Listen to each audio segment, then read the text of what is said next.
Time to take attendance. We got Zubin. That's Zubin. That's Zane. Izzy. Dr. Chris. Susan. Lutra. Telrov. Kiwi and Enora. That's Axena back there. J-Trig. Cave Woman. Jedi Leader. Cat Yo. Page. That should be Potru back behind Page. On the flip side. TK. Afasa. Kaver. And who's that? Okay.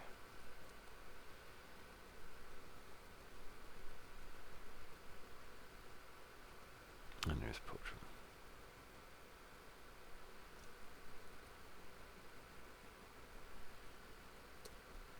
Alright, can everybody hear me okay?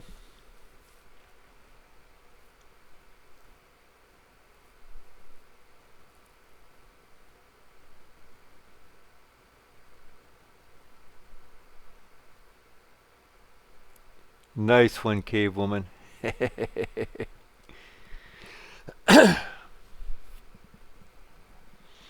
Alright, so tonight's story is brought to you in part by dpwr.net for the Denis dates. I cannot hear you. Alright, I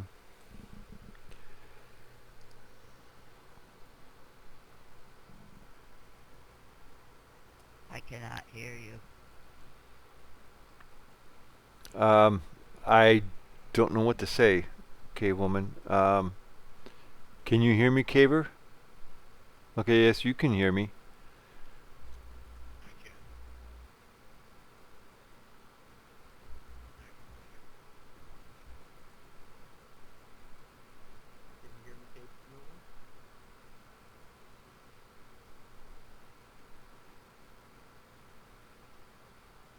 Whoever said that, I could hear you.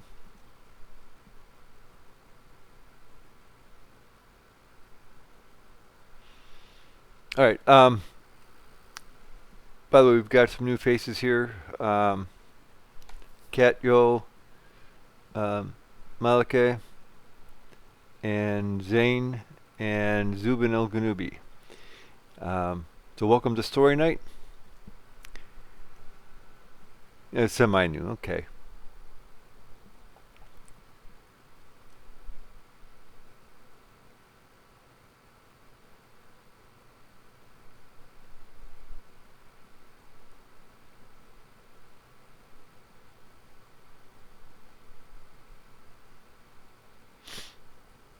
So tonight's story, as I said, was brought to you in part by dpwr.net for the Denis dates, uruarchives.com for the surface history corresponding to the Denis dates, and the Converting Calendar Converter, which was written by Brett Middleton of the Fuzzy Physics Institute for converting between Denis and surface time. Tonight's story is from the book Mist, the Book of Tiana.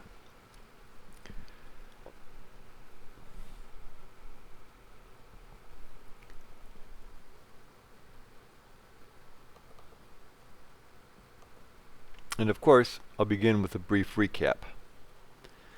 As we progressed through the stories of the kings, we saw many changes in the Denis culture. We saw an austere lifestyle that began with King Rinaref, supplanted by greed and avarice that began with King Shomat. We saw a devotion to Yavo and a single faith, supplanted by diverse religions and religious beliefs numbering over 2,000, diminishing to just a handful by the end of Kareth's reign.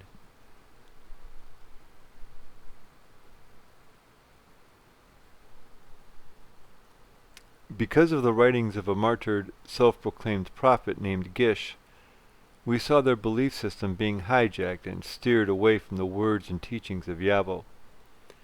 And with King Jaron, Kareth's grandfather, we saw how the classes had become the most divided that they had ever been in their history. Yet the more violent factions in Denis decided to follow Yavo more closely and hope for a peaceful solution to their differing point of view regarding outsiders. Gish's writings resulted in a conservative culture within Denis society. a culture that held the Arotanti, the outsiders, with great disdain and contempt. This general attitude among the Dini was another contributing factor in the demise of a once great empire. We looked at the Mi-Dis War, which occurred during the early 8th millennium of the Dini history. It was a war that was, once again, started by violent factions who were vehemently against contact with the Arotanti. This prejudice, though not held with the same violent emotions, still it was felt by the majority of Dini society, a society that was very ethnocentric as well as xenophobic, and these feelings and opinions remained prevalent up to the fall. We learned about Agarus, the architect of the fall. His motives were not ethnocentric, nor did they stem from xenophobia. He was driven strictly by revenge. Revenge for being wrongly accused and convicted of a crime he did not commit. Revenge that drove him to commit genocide against his own people, a character flaw that would spell the end of an empire.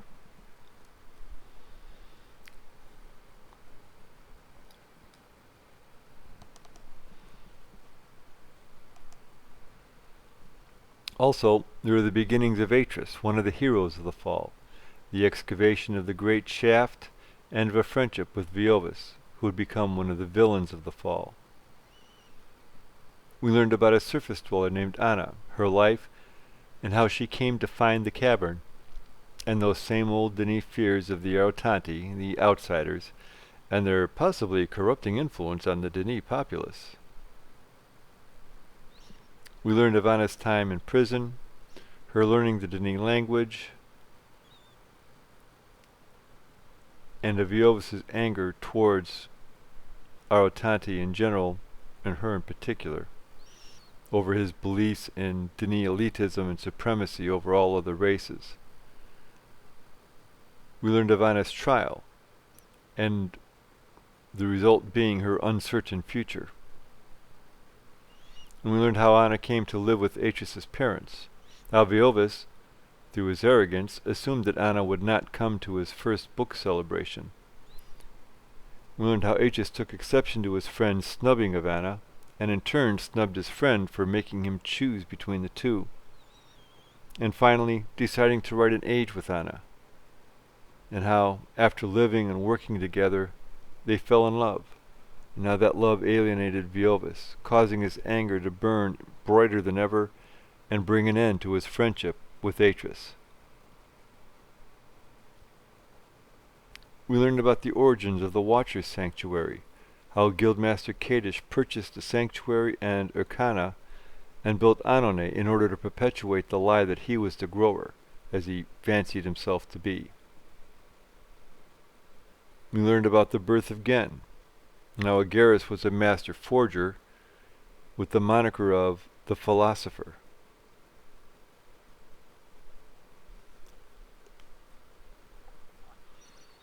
Last time we learned about the accusation of a possibly innocent man, and yet another missing maintainer. Tonight,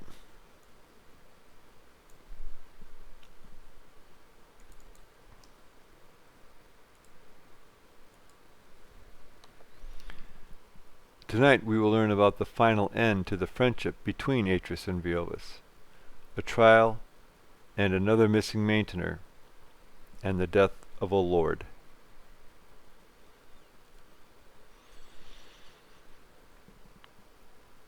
As you may remember from last time, Atris penned a letter to Guildmaster Jadaris regarding the Korvach, the linking book that was written in Viovis's own writing, and the documents in Viovis's writing that, circumstantially, incriminated him. Before he had a chance to send the book and letter to Master Jadaris, he went to check on Anna and Gen. They were asleep before he had gone to meet with Agarus, and now they were gone. After mulling it over for a few minutes, he deduced that she must have gone to see Viovis and taken Gen with her. As he was leaving the house on his way to Kvir, a sedan showed up, and who should get out but Viovis? In fact, Anna had gone to see Viovis, thinking that Viovis had something to do with Atris not being home so late at night. The two men squared off in front of one another, each claiming the moral high ground over what he believed to be the other's crimes. They almost came to blows, until Viovis, as a jibe to Atris at not knowing the whereabouts of his own wife, revealed that Anna had come in the sedan with him, and he was, in fact, bringing her home.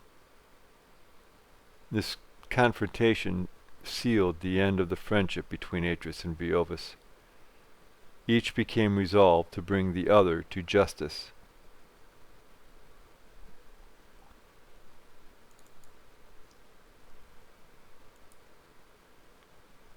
And so it was. In the Denis year of 93-92, about 1736 AD, about 4 years before Frederick Handel composed his oratorio, The Messiah, and after wrestling with his conscience for over a week, Atris, against Anna's pleas to take this matter to Lord Gaderis, took the book to Lord Ricarey, Viovis's father. He could have gone straight to Gaderis, but that would have meant going behind Ricarey's back, and that he would not do out of respect. Understandably, Ricarey was skeptical at first, not willing to believe in his son's guilt, until he examined the book. The old man became cold and formal. Taking the book from Atris, he promised that the matter would be fully investigated. It was a month later when Atris was summoned before the 5 lords. In addition to the lords were 3 guild scribes, 2 senior guildsmen from the Guild of Maintainers, and their Grand Master, Gaderis. Apparently, when a unit of the city guard was dispatched to the merchant's house in the Jateri district, none of the documents that had been shown to Atris were there. Without them, it was Viovis's word against Atris. As such, nothing would be done, and the linking book would not be used in case it was a dangerous age. Atris volunteered to use the book himself. Taking a Korvac with him, he linked. A few moments later, Atris returned. There were bodies in that age. That evening, a warrant for Viovis's arrest was issued.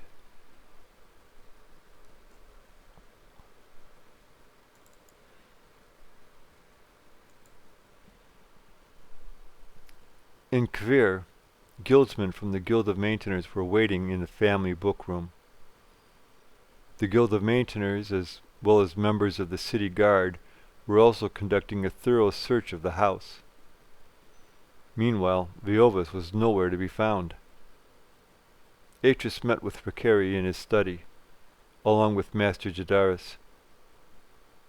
A guildsman had linked to the age that Gaderis had given to Atris, found the bodies of the 2 missing guildsmen, and found a linking book at the bottom of a slope that linked to Ricarey's study. Gaderis asked Atris to come with him to the age. There they found the 2 bodies, bound hand and foot, their throats slit from ear to ear. And nearby was Viovis's dagger. When they had linked back to Kvir, they learned that Viovis had been taken from Niedergemat, his age, and was being held in the book room. Immediately, Viovis demanded to know the meaning of his detention. He did not hear Gaderis' initial words, and did not notice the grave expression on Gaderis' face. His sense of indignation piqued. He threatened reporting the guildmaster to his father, until Gaderis informed him that it was actually Lord Ricarey who had ordered him detained. Viovis was speechless. He was finally listening to what was being said, that he was being charged with the murder of the guildsman. It seemed that only Atris noticed the genuine shock on the face of his former friend. In fact, the look surprised Atris. Unfortunately, that observation was lost on him. So focused was he on the apparent evidence against Viovis. Later, Atris returned home to find that Gen's condition had worsened. Anna was at the end of her emotional rope, with nothing left to do but cry. The healers had treated Gen symptomatically, but were unable to cure him. In fact, they no longer were able to even make the child comfortable. Atris, consoling his wife, told her that it was okay, that she was tired from trying so hard to help their son. Now it was his turn.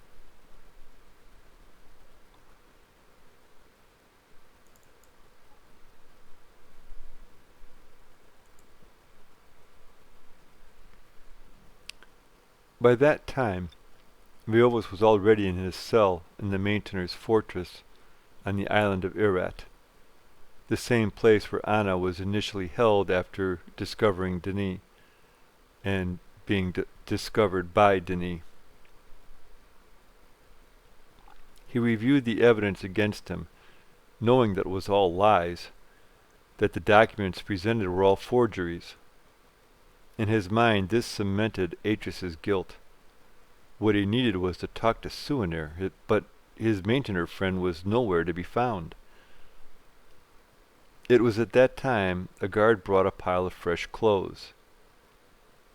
In that pile was hidden a linking book. Viovis was torn. The book was most certainly a trap, for an honest man would have turned the book in, while a guilty man would use it to try to escape. Or the book could be from his father as a way to help his only son. He decided to use the book. It was a trap. Viovis ended up back in Denis, in an interrogation room down the hall from his cell. Lords Rahira and Rakari were waiting for him, the latter saying, "Do what you must. I wash my hands of him." Shortly afterwards, Lord Rakari took to his bed, some said to die, of a broken heart.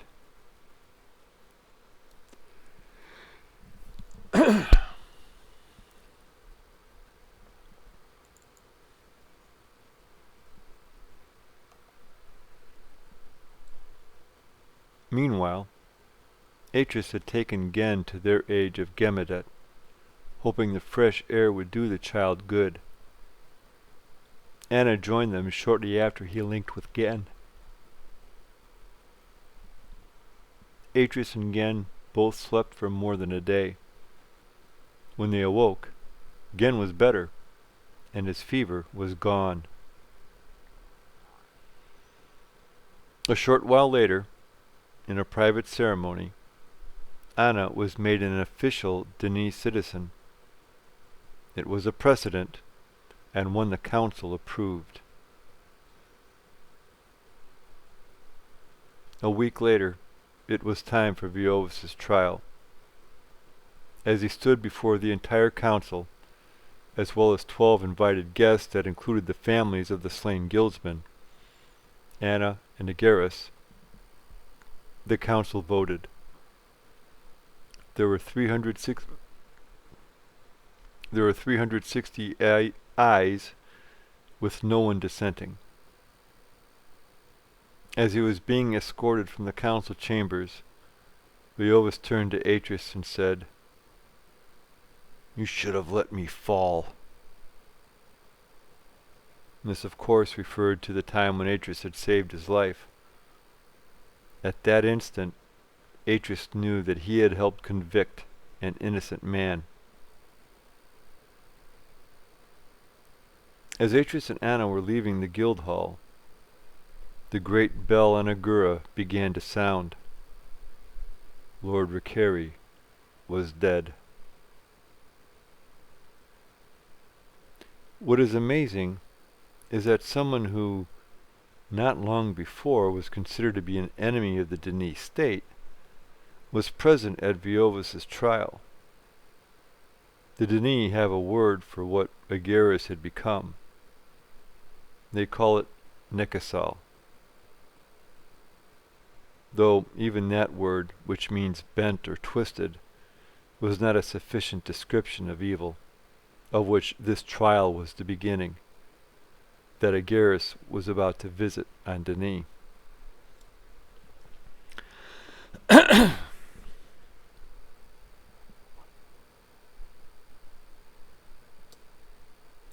Please join us next time as we learn about a journey to the surface and a young boy's entry into an august guild.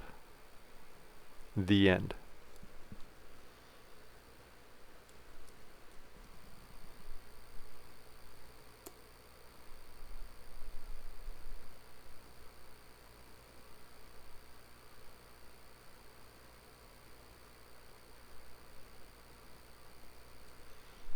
You're welcome, Caver and Axe. Yes, Phage. Drama. No saving the drama for Viovis' mama, though. You're welcome, Cave Woman. You're welcome, Honora. And Chris.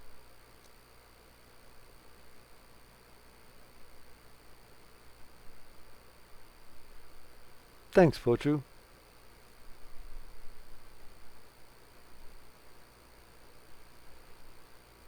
You're welcome, Catyo. I'm sorry I didn't get everything. Was my voice breaking up, or... You're welcome, Kiwi. Welcome, Dr. Chris. Ah, okay.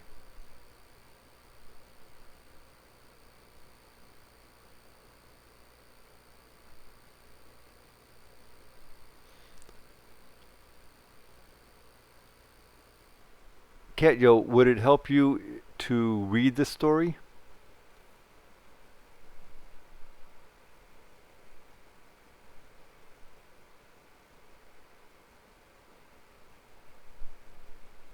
Okay, if you can hang around for a bit, we and this goes to all of our new friends here. We hang out and engage in some post-story chit-chat. So if you'll stick around, I'll copy the story into my key, and then I'll email you the keymail you the story.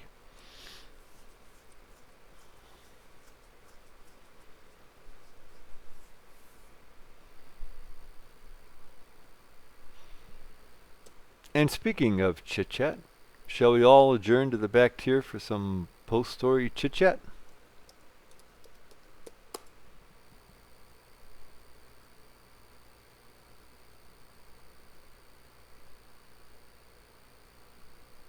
Oh, and I forgot to say, thank you all very much for coming tonight.